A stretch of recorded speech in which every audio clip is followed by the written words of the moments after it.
नमस्कार। देश की तमाम फटाफट खबरों में आपका स्वागत है। खबरों के लिए आपसे निवेदन कि यदि आपने हमारे चैनल को सब्सक्राइब नहीं किया तो कृपया करके आपके अपने चैनल को सब्सक्राइब करना ना भूलें। तो आज बढ़ते हैं बड़ी खबर की ओर जो पेरिस ओलंपिक से आ रही है। जी हां, पेरिस ओलंपिक के 11वें दिन भारत के गोल्डन बॉय नीरज चोपड़ा ने जैवलिन थ्रो के फाइनल के लिए क्वालिफाई कर लिया। नीरज मंगलवार को जैवलिन थ्रो के क्वालिफाइंग राउंड में उतरे। उन्होंने अपना पहला ही थ्रो 89.34 मीटर का फेंका, यानी 89.34 मीटर का फेंका। ये नीरज का सीजन बेस्ट थ्रो था। नीरज के प्रतिद्वंदी ग्रेनाडा के एंडरसन पीटर्स ने 88.63 मीटर और पाकिस्तान के अरशद नदीम ने 86.59 मीटर का थ्रो फेंककर फाइनल के लिए क्वालिफाई कर लिया। भारत की महिला पहलवान विनेश फोगाट भी 50 किलोग्राम के सेमीफाइनल में पहुंच गई है। उन्होंने क्वार्टर फाइनल में यूक्रेन की ओक्साना लिबाच को हराया। विनेश का सेमीफाइनल मुकाबला आज रात 10:15 बजे होगा। इस मुकाबले में क्यूबा की पहलवान गुजमान लोपेजी विनेश के सामने होगी। पेरिस ओलंपिक में भारत और जर्मनी के बीच मेंस हॉकी का पहला सेमीफाइनल मैच खेला जाएगा। यह मैच भी रात 10:30 बजे से शुरू होगा। भारतीय टीम जीतती है तो 44 साल बाद ओलंपिक हॉकी के फाइनल में पहुंचेगी। इंडिया ने आखिरी फाइनल 1980 के मॉस्को ओलंपिक में खेला था। बांग्लादेश में हिंसा और राजनीतिक संकट के बीच केंद्र सरकार ने मंगलवार को संसद भवन में सर्वदलीय बैठक की। विदेश मंत्री एस जयशंकर ने सभी पार्टी के नेताओं को पड़ोसी देश में मौजूदा हालात की जानकारी दी। शेख हसीना ने प्रधानमंत्री पद से इस्तीफा दे दिया और देश छोड़कर भारत आ गई। वह अभी गाजियाबाद के हिंडन एयरबेस के सेफ हाउस में है। वह लंदन या फिनलैंड जा सकती है।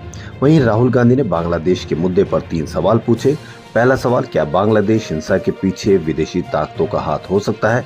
तो एस जयशंकर ने कहा कि पाकिस्तान के एक डिप्लोमेटिक सोशल मीडिया पर अपनी प्रोफाइल फोटो पर लगातार बांग्लादेश में हिंसा की तस्वीरें लगा रहे थे, इसलिए इस एंगल की जांच की जा रही है। दूसरा सवाल, क्या भारत सरकार को बांग्लादेश में हो रही घटना की आशंका थी? तो भारत स्थिति पर नजर रख रहा है, ये कहना है। राहुल गांधी का तीसरा सवाल, बांग्लादेश में सत्ता परिवर्तन के असर से निपटने के लिए शॉर्ट टर्म और लॉन्ग टर्म के लिए भारत सरकार की क्या रणनीति है? तो एस जयशंकर ने कहा कि बांग्लादेश में तेजी से हालात बदल रहे हैं। अपने अगले कदम को दुरुस्त करने के लिए केंद्र इसकी बारीकी से विश्लेषण कर रहा है। कांग्रेस सांसद राहुल गांधी को सुल्तानपुर के मोची रामचेत ने जूते गिफ्ट में भेजे। राहुल को जूते मिले और उन्होंने फोन पर रामचेत को थैंक यू बोला आपने बहुत सुंदर जूते भेजे हैं। राहुल ने रामचेत से मुलाकात के बाद दिल्ली से उनके लिए चप्पल जूते सिलने वाली मशीन भेजी थी।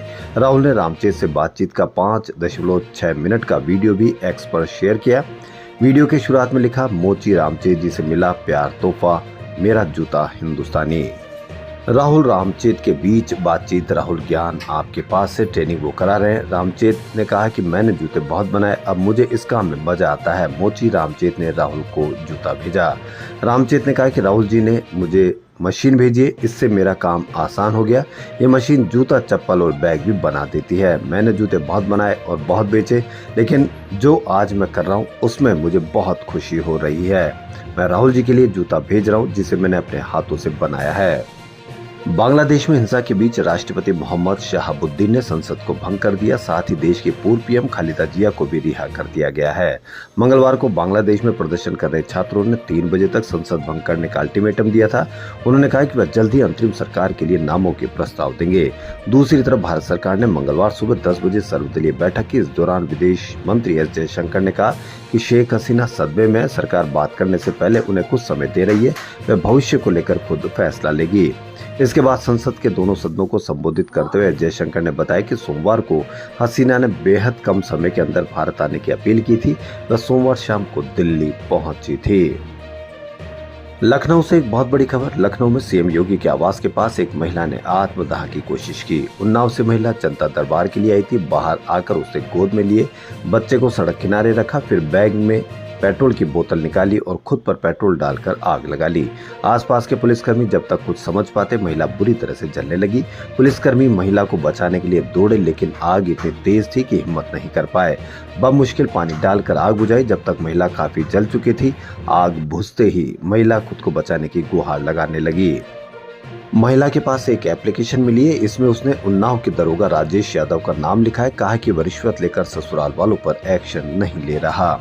अब देखना यह है कि कितनी जल्दी बुलडोजर उस दरोगा के खिलाफ जाता है और कितने डेलीगेट्स उस महिला के परिवार से मिलने जाते हैं जितने अयोध्या से मिलने गए थे। सुप्रीम कोर्ट ने आप नेता मनीष सिसोदिया की जमानत याचिका पर फैसला सुरक्षित रख लिया। सुप्रीम कोर्ट ने सुनवाई के दौरान ईडी और एसबीआई को कहा कि आप हर जमानत मामले में यही कहते हैं कि सबूतों के साथ छेड़छाड़ कर सकते हैं।